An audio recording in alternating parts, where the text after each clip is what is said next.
Okay, we are live after a couple of technical difficulties. This is session number 11 of the Elements of Marketing. I am here with Snehal Desai of Dow Water. We are going to be talking about consultative selling and so much more. Snehal, how are you? Happy New Year. Happy New Year to you, Drew. Well, it's exciting to be talking to you on our first blab of 2016. Snehal and I came together because of this book, The CMO's Periodic Table. He was nice enough to be interviewed and is, Element Consultative Selling, which is CS. Let's see if I can find it up here. You are in here somewhere. Here you are, CS, under the internal elements column. And it's a rather interesting area, consultative selling. But before we get there, you have a kind of a cool title. Talk to me a little bit about your career at Dow and how you got to where you are today. Sure. And thanks for having me, Drew. It's when you mentioned this, I think we saw each other a couple months ago at the CMO Club event in California, and you were pretty hyped up. The book just came out, and you had mentioned this blab thing. I wasn't sure what it was, but looks fun. So thanks for having me. So I'll give you a little bit of background about myself. So again, Snehal Desai. I'm with a business called Dow Water Process Solutions, and it's a division of Dow Chemical. I'm currently the global business director for our business, and I'll talk a little bit about that in a second about what it is we do. My background actually has always been in sales and marketing, although I'm trained as a chemical engineer and chemist. By the way, I want to pause on that. I think that's really cool, and I would imagine that combination of chemical background and MBA was very appealing to Dow. I bet are there lots of you like that? Increasingly. Well, I mean, when I joined as an engineer and went straight into selling. And then after a couple of years, I actually went back and got my MBA at Northwestern. Wow. So it was a bit of a reinvestment in me and seeing that I was going to stay on the business side. So that's what's worked. But there's more today than there ever used to be, because the convergence, if you think about it from a technology point of view, you're now talking about pretty advanced technologies, value propositions that are pretty complex. And then you get into things like alternate financial models and a whole bunch of things. So having an MBA and also being pretty conversant in technology ends up being pretty important. So, and we hire a lot of people in our business on the selling and the marketing side that either are business or technical. In some cases, they have both. Got it. So you've been at Dow, you did 10 years there, and then you got your MBA and then came back, or? Well, no. What I did is I actually got my MBA while I was working. Okay. While I was selling, I was living in Chicago, and that gave me an opportunity to attend Northwestern. And then I moved from a selling role into a marketing role right after I graduated. And so I spent about 16 years in Dow between selling, marketing, new business development, working on a host of platforms that a material science and technology company would get you involved in. And for those that don't know, Dow gets into almost every industry. We do a lot of things to support packaging and agriculture and cosmetics and personal care. There's a lot of things that our technologies fall into, but my background has primarily been in the water space the first 8 years of my career, and then I spent some time in a couple of other areas. That led me to, right around 16 years into my career, where I decided that I'd like to try something different, and I left Dow and went and worked in 2 startup companies, both still technology oriented, but startups nonetheless, and spent 7 years in that space, including venture-backed, technology company. And at the end of that 7 years, I realized you need a lot of money, you need a lot of patience if you want to really get involved in clean tech and sustainability and the types of things that I was interested in. So I actually returned to Dow about 5 years ago now as the marketing director for the water business, which is where I first joined the company back in 1980, late 80s. Right. So you've come full circle here. You started full circle. Came back to the business, and then about 3 years ago took on the general manager or business director role for Dow Water Process Solutions. And so what does that mean? I mean, what's your responsibility? What's included in that role? So what's included in that role is I have the P&L responsibility for our global business. We are very focused on advanced separation and purification technologies that's utilized to clean up primarily water, but a whole host of other process streams, whether it's mining waste or in the oil gas industry, et cetera. And so what my responsibilities are is that we have a global operation, roughly $1 billion in revenue, 1,700 employees, 10 manufacturing sites, wow, research centers, and all of that you have to operate profitably, reinvesting in people, into resources, into capital, new products, selling mechanisms around the world. So I kind of have the opportunity and have luckily been in the position to run the business for the last 3 years. So it's fun. So you're the measurement of your success is you're at $1 billion and you get to $2 billion and you're a hero. I mean, yeah, just that's simple. That's pretty simple. Yeah, I like it. And if I can do it sooner rather than later, everybody's happy. Yeah, then your hero-ness gets even bigger. Exactly. So it's much bigger than a marketing role. But let's sort of transition into marketing and the notion of consultative selling in and of itself. I mean, I called it out as an element really based on our conversation, and I don't think a lot of people necessarily think about consultative selling, brands, and how important that is. But can you talk a little bit about what that idea is, and let's just start there. What is consultative selling? Well, I think the bottom line is that you're not talking about features and benefits per se. What you're really focusing in on are customer problems and how you might be able to help them solve their problem, whatever's keeping them up at night. Right. And at least in the water industry, it's around having reliable operations, right? So if you're a water chemist or a plant manager for a power plant, or let's say you're a microchip plant and you're putting out the next new iPhone, the last thing you can afford is having your water system go down while you're in the middle of a production run, or you don't want to brown out, et cetera. And so what that really comes down to is being able to help that operator make his system the most reliable it can be. Some of that will include utilizing our technologies, but a lot of it is around understanding what all the things are that could possibly go wrong or right, and be a resource for those folks. And then B, when and if the time was right, to provide them with a solution that might be able to either help them solve that problem immediately, or maybe make their lives slightly better, or make it tremendously better. But, the way I like to talk about it is that in the water industry, nobody gets paid for taking risks. So mostly what you're there to do is make sure nothing bad happens, or at a minimum, help them make the kind of changes that would deliver still the output, but then allow them to gain some benefits, possibly like, energy reduction or something else. So from a selling point of view, while I would love to tell them about the latest new widget, right, we have them. Ultimately, new won't necessarily always come across as good because it could imply risk and change. And so from a consultative point of view, we're oftentimes, I'll just give you a basic example. Our products last anywhere from 3 to 5 to 7 years in their life state. And just for the viewers, if you think about the things you hear about in California about water scarcity and desalinating seawater to be able to make drinking water, that's the technology that we provide. The core technology to that process is what we make in our business and what we supply to the world. We're the world's largest producer for that technology. And so when you have a conversation with a customer, you might catch them in year 1 of its 7-year life. You might catch them in year 3. You might catch them in year 5. You might catch them in year 7. But the bottom line is that you want to keep a relationship with them over the lifetime of that product, because they can always do things to maintain and get optimized use out of the technology, or you never know when they're ready to buy, because things can, eventually need to be changed out.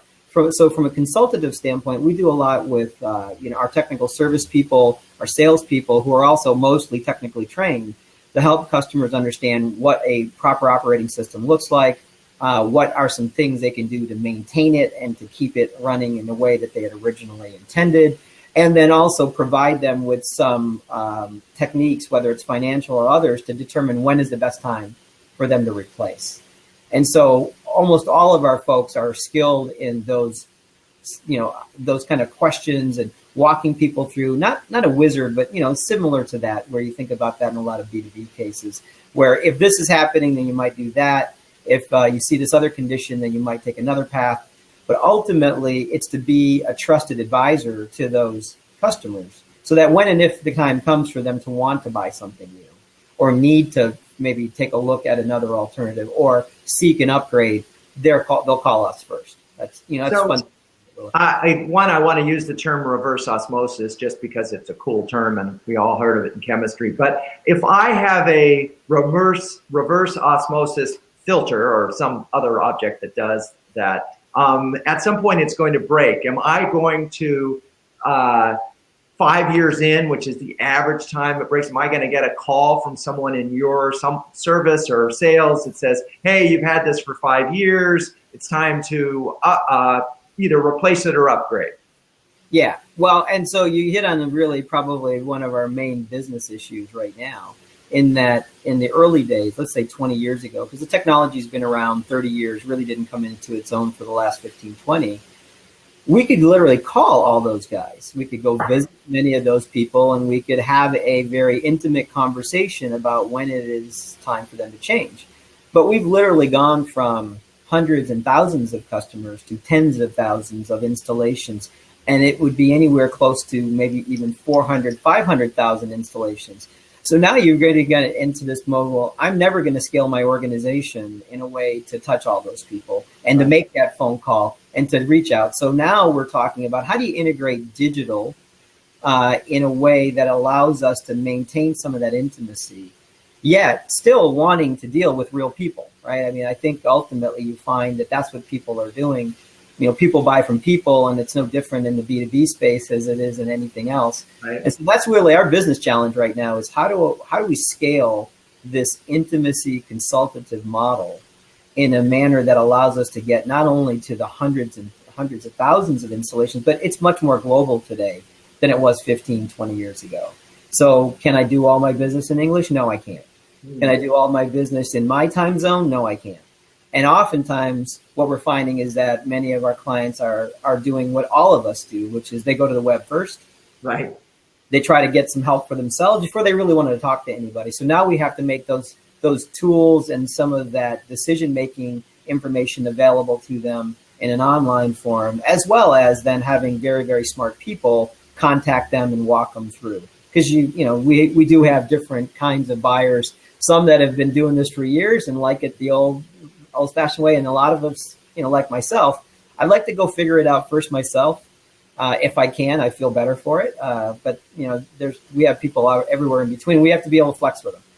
That's the engineer in you talking, figuring it out yourself. Now, you also have lots of contractors in between you and your customers. I imagine, if I have a big installation, I'm not necessarily getting Dow to do that. I'm getting some engineering firm and they're sourcing parts from you. How does consultative selling fit into that, where there's this intermediary? And I imagine that's often the case. Yeah, it's almost exclusive. It's almost predominantly the case. There's very few places where we will sell directly to the marketplace, and we work with system integrators, we work with distributors. But fundamentally, what we're there to do is be the expert in the technology that we're providing. And where it becomes more of a collaborative sell with them is, while you would imagine selling through a channel, oftentimes what we're doing is selling with the channel, because they might be selling a bunch of other ancillary parts and pieces that go along. Or if they're a system builder, which a lot of these large water systems, like using a case in point, Carlsbad, California just started up their desalination plant. It's the largest in the Western Hemisphere. There was a company called IDE based out of Israel. They were the integrator for that whole unit. We worked with them, but then on occasions, the end user, the city of San Diego and Carlsbad, they wanted to have direct contact with us as well to get more confidence in the technology, visit our facility, understand how we make it, etc. So we work directly with the end user, we work with the integrator, and then ultimately, if we do our job of getting the end user comfortable with the technology, it makes it easier for the channel partners to be able to sell through on the whole project. So we work with them quite often in the selling phase. A lot of times we work on the troubleshooting side because that's where you can really get our know-how really can come to bear, because we have seen everything that can possibly happen to these products. Sure. Help them quickly get to the question of, well, what's going on here and how do we get it back to operating like we wanted it? So there's several things that are going on here. One, you're helping your customer do their jobs better, and as a consultant.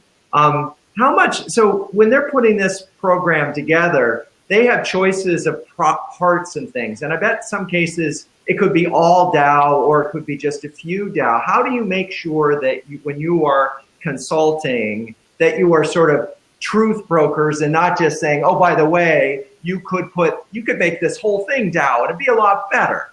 Yeah. Well, I mean, it's a fine line, right? And I think what we find, to be honest with you, sometimes I would prefer if our folks were really kind of helping people understand how they could solve the whole problem with Dow technologies. But oftentimes we have people that are very pure to the problem that they're trying to solve, and they're not going to, advocate for something that isn't appropriate and fit, whether it's because of the quality of the water that they're treating or the intended use. And so you'll oftentimes find we have a suite of technologies that would fit anything from a desalination system to a water reuse system to a residential system. And so you could use ultrafiltration followed by reverse osmosis, there's other technologies that we have in our portfolio. Right. So we can do it, right? But the fact of the matter is that if the water isn't that bad on the front end, you might not need ultrafiltration. And so we're not going to say, do it. We're going to tell you, well, here's the trade-offs. Here's what you get if you did it, but that's going to cost you, and you kind of work through an ROI. But it's always about the ROI. And if you can make the math work and you have a better operating system, that's ultimately where we end up with our recommendations. And we just so happen to have a lot of the technologies that would help you do that. But a lot of times there's no reason to advocate for anything other than one piece of the puzzle because it's the only one that makes sense. Right. So you try to be honest with so forth. Okay. So I have a desalinization plant. I'm Carlsbad. I'm 3 years in. I've got a bunch of Dow parts and I've got a bunch of other parts, and it's time to replace them.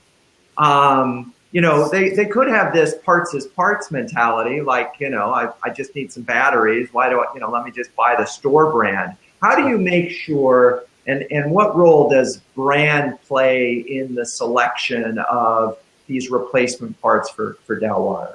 It's a great question, and it plays a big role because when I told you at the beginning about reliability and trust, I think that's fundamentally what people in our business are seeking, is they want to trust what they're about to put in and rely on for producing water for a community, right? So what we do is spend a lot of time on showing how our products are working around the world. We do spend that time in between changeouts, if you will, helping them whenever they have a problem, if it should be around producing water at the quality they wanted or getting the energy profile that they expected, etc. Being there, because ultimately the question is yes, I'll buy it once every 7 years, but will you be there 7 years from now? And will you be there along the 7-year journey? And that's where we, with our history in the business of over 35 years, we've been there over and over, and we have a lot of repeat buyers, mostly because they had good experience the first time. Right. And secondly, that while they were having that experience, if they ever had a question or an issue, they could find a way to get the information they needed from us. So the brand of Dow isn't necessarily just the product. It is the product, it's the people, it's the reliability, it's the warranty, it's the whole product, as we used to call it, right? It's not just one thing, it's the things that go around the product that ends up being very much a part of what we promote, because it is what people buy. And these are not insignificant things. I mean, if the water isn't, it's either pure or it isn't, and if it isn't pure, somebody's going to get in big trouble. Yeah, absolutely. Absolutely. Like I said, it could go anywhere from needing to provide water to a community, which unto itself is absolutely critical. But when you also think that this very same technology and other technologies in our portfolio are used to create ultra pure water to rinse every retina display on an iPhone, and any particle of contaminants will actually render that whole sheet of glass defective. Wow. People kind of lose jobs on stuff like that. and you get, and then the word gets around if it doesn't work. So, that's why we really focus on reliability and performance. But at the same time, you can't just stick to where you are. You have to continue to push the technology forward.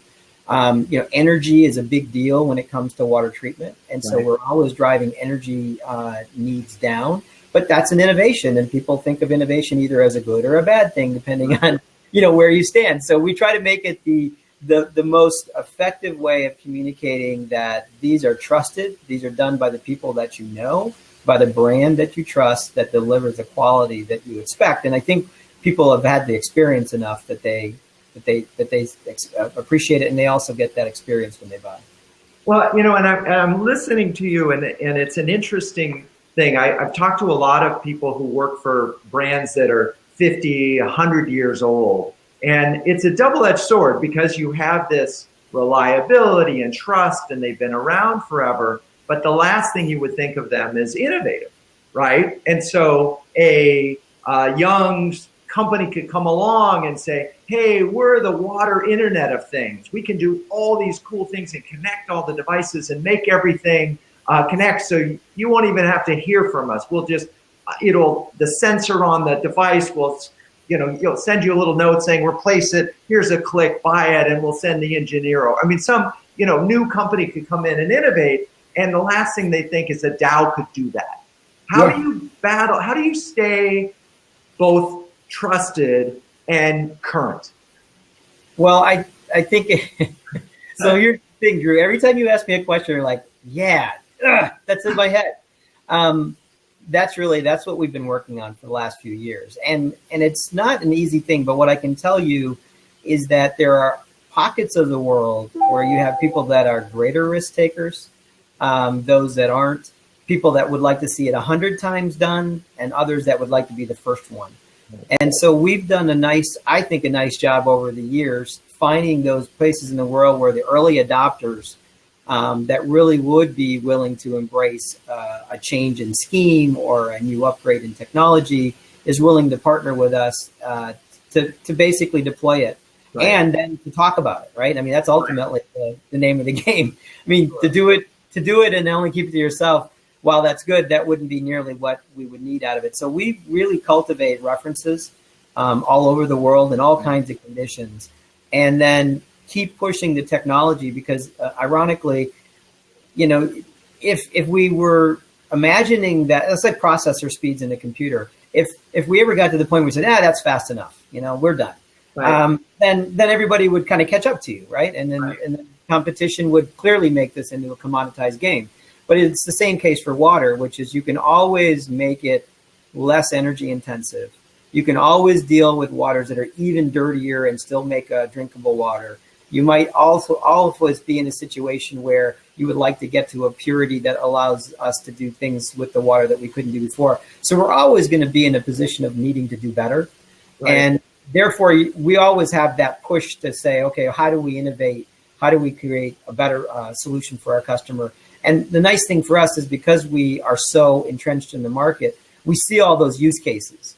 What I found interesting is that just what you described is somebody says, well, we can just enable all of this.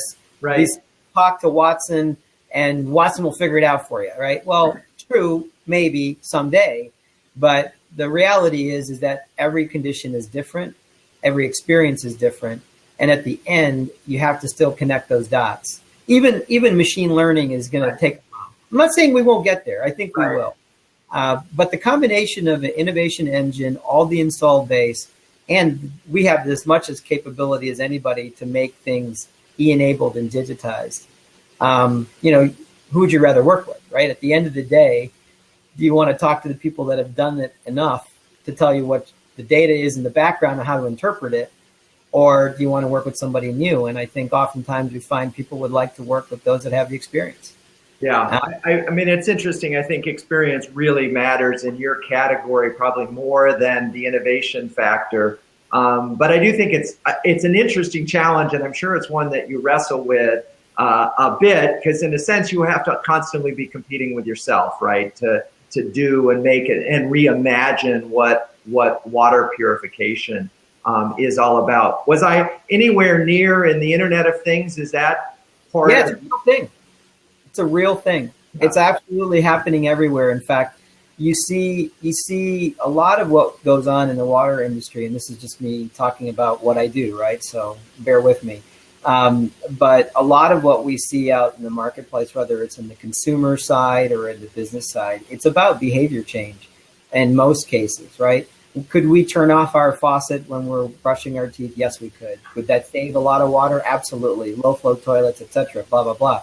But but ultimately, what you need is a feedback of some sort to tell you to do the right thing. Right. And what they've seen in places like Sacramento is a great example right now, where they did not have water meters in the homes. Well, they put the water meters in, but then they also enabled it with a platform that people had on their phones that would tell them, do I have a leak in the house? Because it seems like my water is running more than it should.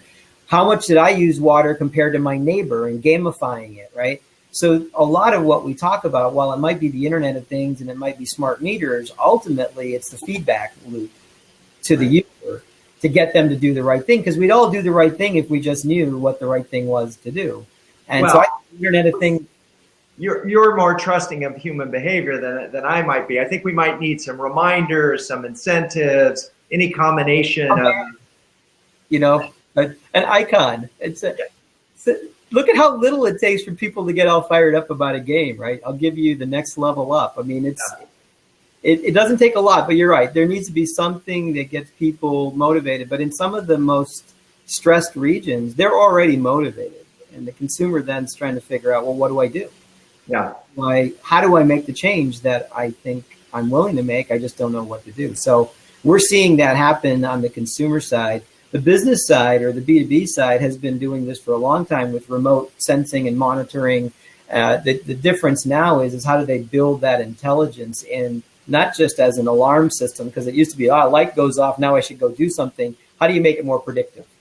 How do you say that if I clean it now versus this product 3 months from now, that I'll save X amount of dollars and maybe I'll get an extra 6 months of life? That's the kind of predictive stuff that the Internet of Things, I think, is going to bring to the water sector. But it goes across a range of opportunities. It is, they call it smart water, and there's a lot of things that are going on. It's going to be interesting as you put sensors on everything. You'll have so much data. That'll be another business line for you as you sell. As you sell that, right? By the way, it goes back to the topic of today, right? What is consultative selling? Consultative selling historically was about the guy that used to show up every 6 months, 9 months, take some data down in a notebook, look at that compared to the last time they were there and say, well, these are the things that possibly could have happened. Well, you start streaming that and you apply that same knowledge to what that trend is about. And yeah, absolutely. You're talking about consultative selling in real time, rather than on the occasion that you were able to smokestack and drive out to some place. And usually these, power plants, for example, which are big users of water, usually aren't just hanging near big cities, right? You're driving into the back 40 to get to a plant. And if you could do that remotely, so much the better. So water is, obviously we talked about the Carlsbad plant, and I'm originally from Southern California. My family's out there. My brother converted his backyard to, a desert style yard. So there's no more lawn, and did all that. And there were tax incentives, I guess, provided to help encourage that. Let's look at water for a moment and certain water issues as a marketing problem. Yeah. Right? Yeah. So when we let's talk about just the lack of water in Southern California. How do we solve that from a marketing standpoint? How do we is it about producing more water, like desalination? Is it about getting people to use less? By the way, how cool is it that you are at the epicenter of probably the biggest issue the world faces right now? Well, it's cool, but it's daunting, right? There's not enough days, and we do have a lot to do. But actually, your question's very relevant right now, because what we're finding, and Southern California is a great example, is that for the longest time, the old adage was, your cell phone bill, but you don't know your water bill. Right. Because it's just the thing that's always been there. You expect water to be there. You turn on the faucet, it's just there. But in places that are faced with acute shortage, the consumer awareness is really rising, and it's rising rapidly. And what we've seen in Southern California, no different, is that the local person, if you talk to them, the topic of water now in the last year or two comes up way more than it did 3 years ago, 5 years ago, 7 years ago. And even when you look at the evidence, there's three basic things that we see people being able to do. They can reduce, which, you saw people voluntarily reducing until the governor said, no, everybody's going to cut their water usage by 25%. And then, of course, the agricultural community, which, by the way, the ag sector uses 70% of all the water. They're all now in the mix, too. You see a reduction, right? So that's one way you can go. Then there's another piece that is about reusing or recycling water. Right. And that's becoming much bigger as far as a trend is concerned, whether it's being done in local communities. We were just on the West Coast over the holidays and made our way from San Francisco down to LA. And so many places along the way, you see these signs put up that said using recycled water for irrigation. And I think partly it's because they have green stuff and people are like, well, what do you mean you have green stuff? Are you using our water? Or the reality is recycled water. And there's a tremendous opportunity of reusing and recycling our water that we just haven't tapped into enough. One of the biggest facilities in the world is in Orange County, and they're treating enough water for 2.5 million people. That's a tremendous step forward and taking advantage of resource that's already been captured and just keep it in the same place and reuse it. And then the final step would be renewing or desalination, which is what we are also involved in. But you don't do any one of those things. You need to do all of those things. And all of that really relates to consumer awareness and education. And therefore, that's why we're a technology company, right? Way back in the value chain. Well, I've spent more time in the last year and a half in conferences and various venues that you wouldn't think of Dow to be a part of, but it's part of the conversation that says, here are all the things we can do. Here's what your role could be. Here's what our role as Dow is in helping us get to that outcome.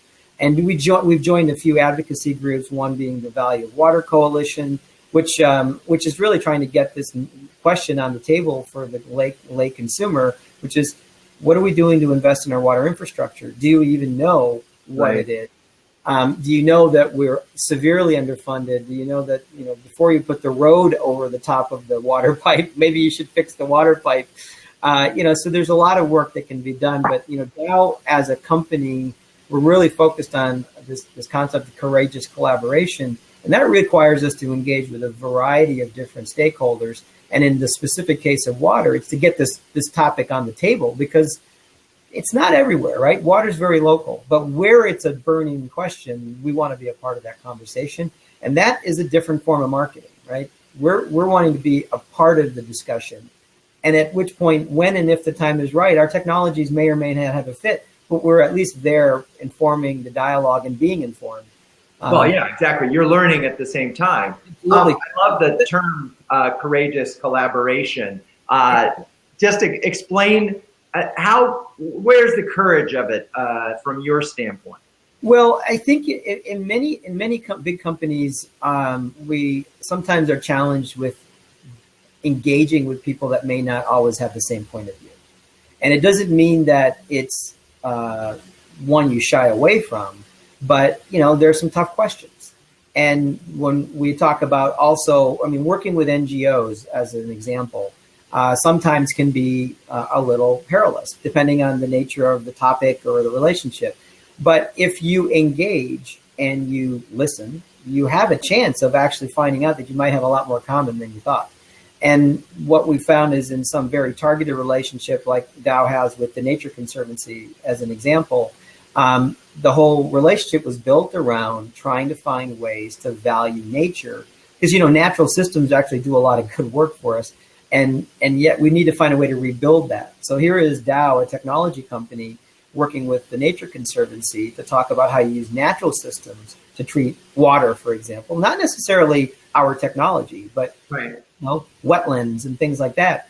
And that's completely cohesive with our mantra that says, it's still science, right? Right. It's still technology, just happens to have been around for millennia. Well, why not take advantage of that to help us get to where we want to go? So I think that the courageous part of it is to be willing to engage with people that you wouldn't traditionally think of as a natural customer or a natural end stream. It's thinking about your ecosystem in a much broader way, and then getting a part of that conversation. And sometimes maybe not having anything to say, but having everything to gain by listening.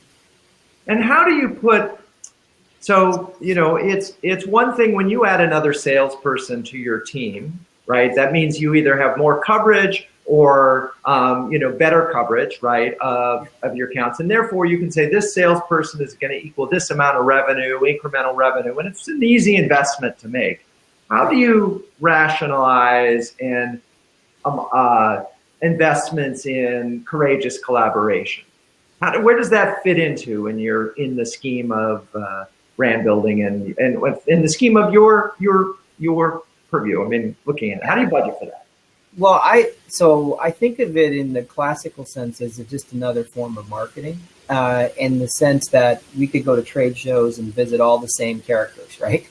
So a lot of people still do that, and all the guys that already buy from us show up. And now, while it's very good to do that, it doesn't necessarily increase your customer base. And the other thing, and we talked about this at the beginning, right? We have channels, but the guys that we're most interested in trying to connect with are those end users. And end users, whether it's big food brands or big steel companies or chemical companies or cities, they actually are the ones that we're focusing our marketing dollars on how do we engage with them, whether it's through digital means or do we go to their events and speak or listen.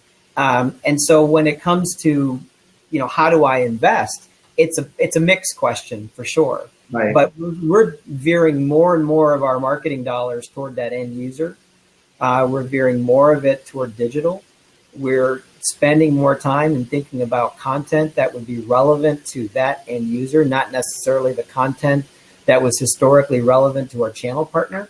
Because you're talking to the converted, you're talking to those that maybe have the degree of understanding that would allow us to kind of cut to the chase and talk about the technology, and spending a lot more time in white papers and thought pieces and things that really put perspective around why, a milk producer should think about how they manage water differently. That's very different than talking to the system integrator that's serving the milk industry, right? Right. Different conversation. And so we're investing in that. We've done things called, we've launched a series of things called the Water Academy. Yeah, I wanted to ask you about that. I love it. It's old school, right? But it's just like what used to be. We used to go and do road shows all over with our salespeople and our technical people, helping all the new people that come into an industry get grounded in the technology and some of the things you need to know, the basic facts. And then you kind of graduate them up through just like you were taking classes. So we reinstituted that about 18 months ago to really start to get at this new class, if you will, of water engineers and water treatment people. And it's been fantastic because while we had traditionally built that content around, say, the North America market or the Western European market, we have so many people from Asia and from Africa and Middle East and Latin America that are joining in and getting access to the information that we're wanting people to understand about how to best pick systems, how to best maintain systems, how to design all the stuff that we would want to do in person, but we can do that. It's perfect content to put into a video format. We do it live, we tape it, we do Q&As, and then we do obviously replays, which also generates additional questions and then engagement through our LinkedIn community page and things like that. So a lot of things that we can do with digital. And we're just starting, right? There's a lot of different things we can do, but it's fun because it takes a lot of our knowledge and makes it very accessible. Which is more and more important. I mean, you're talking about content marketing strategies, and a lot of brands used to struggle about what to give away and what not to give away. It seems like you can't give enough of it away today, and that you can't have enough content because the person, as you suggested earlier, wants to solve the problem on their own. They'll call you when they've hit the wall, but take them 70% of the way there on their own. Yeah, absolutely. Well, and the other thing that we realize, and it's a little bit like the Khan Academy mentality now, right? Which is we all went to school whenever we went to school. and we learned everything that we were supposed to know in a matter of 3 to 4 years. But then you get into the real world, and the day that you have to conjure up some math equation or some principle of some other thing, what do? We go off to Google and we look it up to refresh ourselves, or maybe we go to Khan and we refresh ourselves. So if you've got a water engineer that maybe has 10 other things that they're working on in the plant, but there's a day that they have to worry about the reverse osmosis system, there's a chance they want a refresher before they start unbolting anything. Right. And it causes a real challenge. And I imagine you got to make it available for them on their phone. I mean, it's got to be mobile friendly, right? Absolutely. So, I mean, when you think about all of this, it's like, how do you take it and make it bite-sized? How do you make it pinpointed? That's very different than a 2-hour seminar on everything you need to know, right? You have, and that's just rethinking the whole what is information and how do people consume it, which is a challenge for any industry. But the longer you've been around, the more of a challenge I feel it is, because you have to really rethink what it is you know and how people might want to absorb that and consume that information. So I have a question for you. The marketer's challenge, but it's a continuous one, right? Right, and so that we can get back to that. But one of the things I noticed on your website was, and this is something I haven't seen on a lot of places, in the lower, not at the top, there is a search bar, but at the main part of the page, it says, how can we help you? And there's a blank. What are you looking for? I thought that was an interesting observation. It certainly suggested that you were prepared to help them in just about any way. So I typed in reverse osmosis, and sure enough, up came some documents. Was that a relatively new thing that you've added? It's actually something that we've gone through a couple of refreshes on our website, and it's part of the way that people come to us for what they know they need, but there could be a lot of things we could do for them. And I'm not talking about just Dow Water, by the way. Dow Chemical as a company, it's a $50 billion company with technologies that span almost every corner of what we do. So if a person had a big question about something related to water, which maybe they would most likely ask on the Dow Water page, it may not be what we do, but there may be a sister division that does it. There may be a customer that does it. There may be a complementary supplier that we know of, that we've worked with, that does it. So getting back to the consultative part of this, that's part of the deal, is to refer people or to be able to make connections for them. If they're trying to solve a problem that maybe we can't solve for them, is to be able to help them bridge to that person. And then, like you said, if you become sort of that node in which they go to get the information they need, then chances are you're going to be able to be more in the flow of solving problems. Now, I would think as I'm typing that thing in, there may be some indicators that this could be a hot customer, a new customer. Do you have, or have you thought about adding like a live chat feature to that based on the keywords that they type in? Well, it's definitely part of our thought process. I mean, one of the things that we are really kind of evolving to here is, even for something like a live chat, you have to have a level of technical knowledge to be able to carry on that conversation. And it's not just technical, but if I'm also going to refer them, say, to some very complementary supplier or something, it's a breadth of knowledge that sometimes is difficult to put your hands around, right? Mm-hmm. So we actually have a tool. It's also available through our website called the Answer Center, which is a place where people can go in and they've typed in a question, and either we already had a prepared answer that gets served up to them, or we create the answer because that's a question that somebody had, and now it's available to the next person. And so in ways, we're trying to use technology, obviously interfacing with individuals on our team that know that it's a good answer or a bad answer, finding a way to build that knowledge base up. And then it's all about the search tools and the natural language tools that people can use to be able to find what they're looking for. Because we've had Answer Center for a while, but some of the search functionality wasn't really as sophisticated. So you had to kind of know what you were looking for to find what you wanted. Match it. Right. Yeah, now it's easier. Got it. Yeah. Well, and that's interesting. So that must be a wonderful feedback loop, because that could define what your next 10 pieces of content are if you're getting unanswered questions. Absolutely. Absolutely. And I think, you hit on a topic, and it's one that we're paying a whole lot more attention to really in the last 18 months, is mining a lot of these places that we had developed and put out there in the past the unanswered question, for example. We were focused on so much about the number of questions that did get answered that sometimes we weren't paying attention to the ones that weren't getting answered. Sure. But it's actually going and working with the data that we already have and finding a way to improve the user experience, which for a B2B company sometimes isn't the most logical place you land. Right. For consumer companies and typical web companies, that's all they do. That's how they live. But that's not always natural to us, right? And yet we can use that same venue of being able to improve the user experience for sure. Well, I love the Water Academy, and part of the reason that you and I are doing this now, you may not know, but a number of professors are starting to use my book this semester in their classes, and I wanted to create a sort of in-depth series, so if someone wanted to know really in-depth about it, they could go and watch this video. So this is really more about archiving some valuable content, and we've covered a lot of ground so far. We've talked about the importance of consultative selling and how that helps empowers your customers to sell to their customers.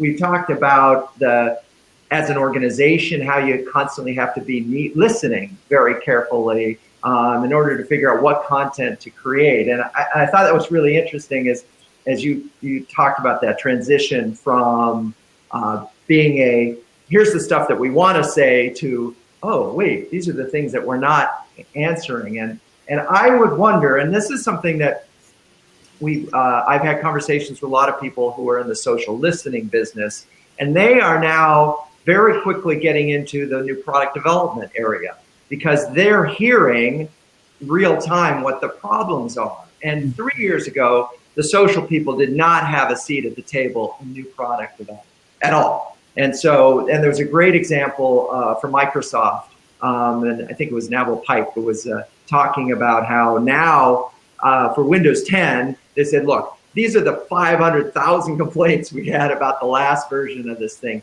If you solve these 5 alone, our number of complaints will drop this much and the rating will go up this much. And I thought that was really interesting. And so I'm sort of now wondering is in all the listening that you do, I mean, is there social listening involved? I mean, it's B2B, and how much can you get from that territory? We are starting to do a bit of that.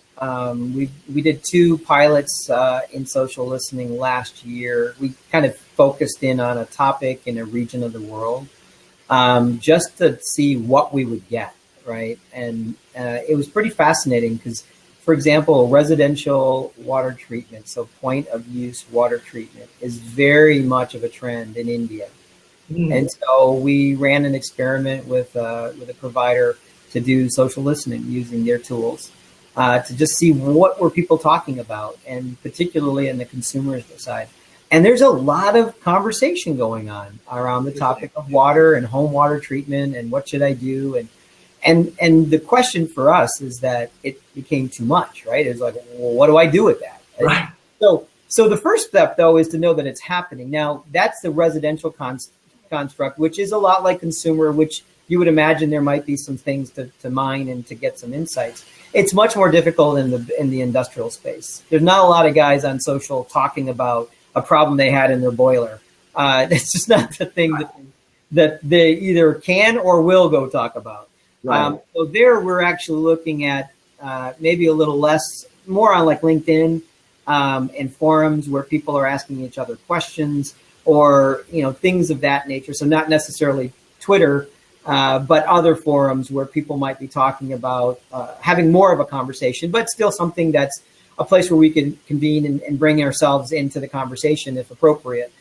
So we're experimenting where we can, where it makes sense, because we wouldn't be doing our job if we weren't experimenting. Not all of it's going to be relevant for us, but a lot of it is. And it's always the nature of the beast, right? Which is to take something that's been proven in a very different context and tweak it and put it into ours. You look like a scientist, a rocket scientist when you come in with something like that. You're like, oh my God, that's so innovative. And it's like, yeah, sort of, but yeah, it is innovative because we're taking something that's known and putting it into the context that we live in, and sometimes it hits. So we're just keeping our eyes open. Well, and it's funny, one of my earlier guests on Elements of Marketing was Chip Rogers, who is in the book and talked about building a community for SAP. It's now like they have 3.5 million in that SAP user community. And that, you can imagine, is just an invaluable tool for them. And what's so interesting is not only now when somebody complains about something, the customer will come in and say, no, you're doing it wrong. Here's 3 things how to fix that problem. It's not SAP's fault, it's your problem, which I think is such a powerful notion when that happens. Is there such a thing as a water community? And I'm sure it varies by country, but some of these engineers that are trying to solve these problems, and is that something that you can tap into?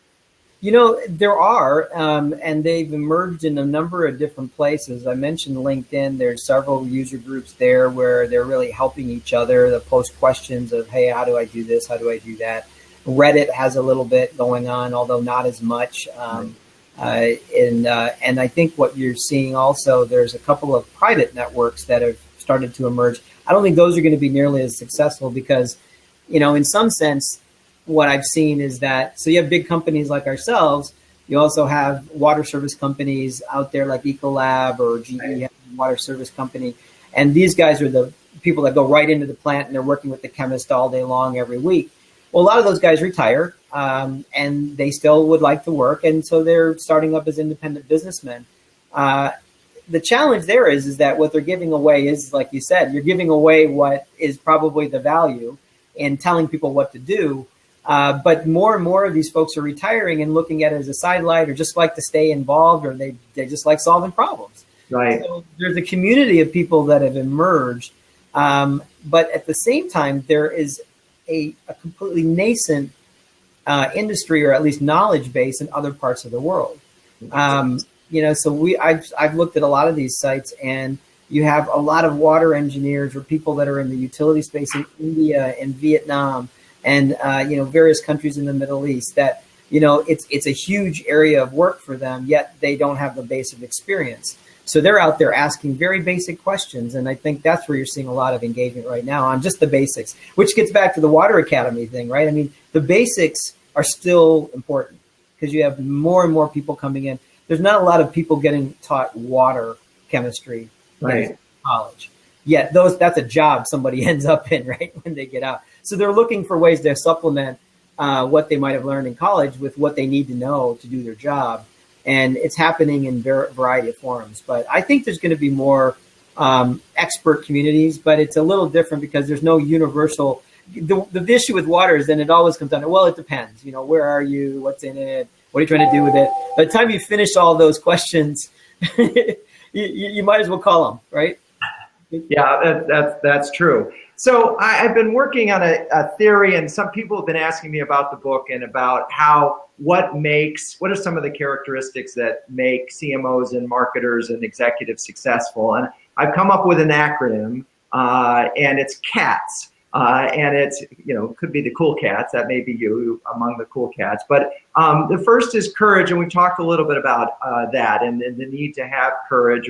So we covered that. The second is artistic, and we're going to come back to that. I want to wrap up with that. The third is thoughtfulness. We've got a lot of thoughtful conversation on how you've prepared content, how you've thought about this global issue, how you've thought about how you can help your customers. And I think that's really, most of what we talked about is being thoughtful as a company and as a person. And so I think we've covered that. And the last one is scientific. And that's in the sense that you're not simply doing things over and over again and expecting different results. You had a lot of test and learn, and we talked about that, and that's come up. The one thing that hasn't really come up much in our conversation is artistry.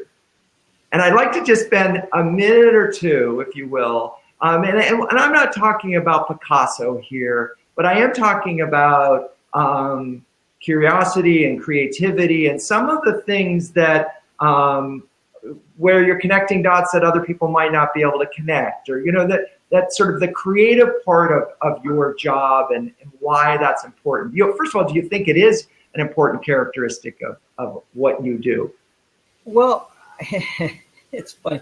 I don't know that people would have ever thought of the word artistic and creative in me, but I will tell you that there was a period of time when to do something different would have been seen to have said, well, why do you want to screw things up, right? Why would you possibly want to do something different? We're doing pretty well. We're doing fine.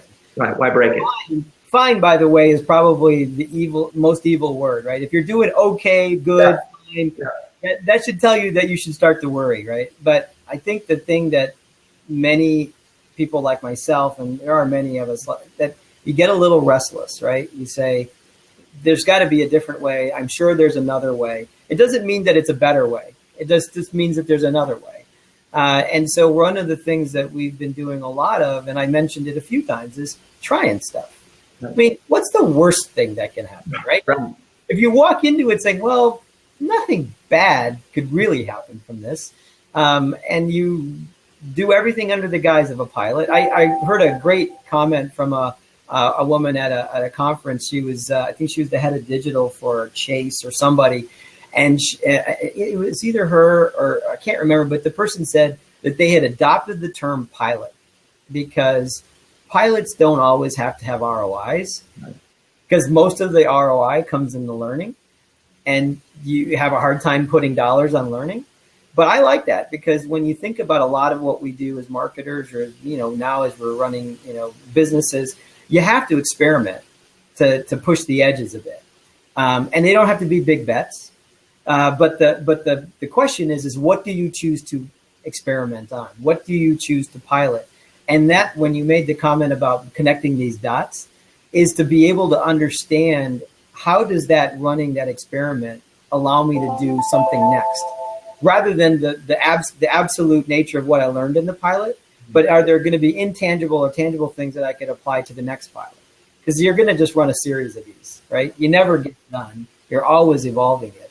And that's been probably one of the things I've adopted more in the last 3 to 5 years, more so than I ever did at the beginning of my career. You wanted to do it right. You spent all the time, and then you go do it, and you realize, well, gosh, if I would have just done this sooner and less complete, I would have figured out what I didn't know, and I would have gone and done it again. So I think that with age comes a little bit of wisdom, and you say, well, better to go sooner rather than later. Better to try it than to think about it too long.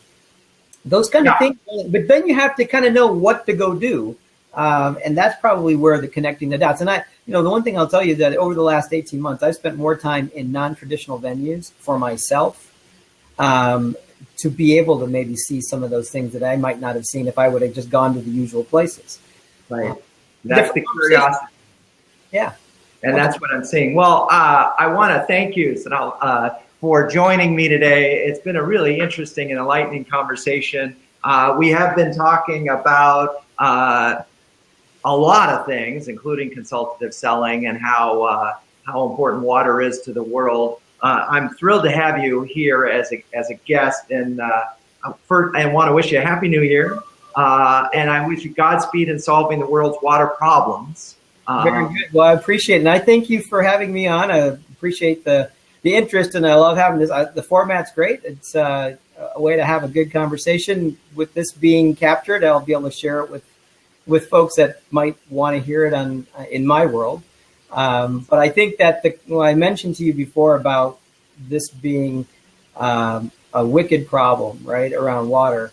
A lot of it's around the communication. So a lot of it's around awareness. And so, whatever we can do to get people more knowledgeable of what they need to do and what they can do, that's what we're trying to do in our business. So appreciate you giving me the chance to do a little bit more of that.